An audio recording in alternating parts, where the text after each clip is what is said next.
मत्ती 11 बाब 25 आयत से 30 आयत तक। सफ़ा नंबर 14। मेरे पास आओ और आराम पाओ। उस वक्त यीशु ने कहा, ऐ बाप, आसमान और ज़मीन के खुदावंद, मैं तेरी हम्द करता हूँ कि तूने ये बातें दानाओं और अक्लमंदों से छुपाईं और बच्चों पर जाहिर की। हाँ ऐ बाप, क्योंकि ऐसा ही तुझे पसंद आया।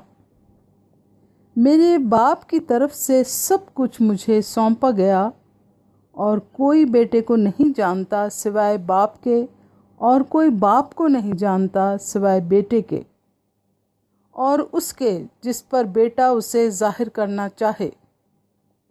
ऐ मेहनत उठाने वालों और बोझ से दबे हुए लोगों, सब मेरे पास आओ, मैं तुमको आराम दूंगा।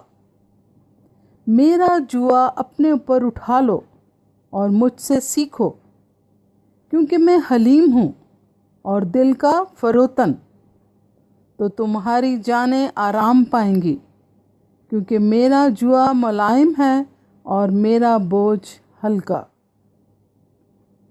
कलाम मुक़द्दस के पढ़े और सुने जाने पर खुदा की बरकत हो और खुदावंद आपको और आपके ख़ानदान को बहुत बरकत दे। आमीन।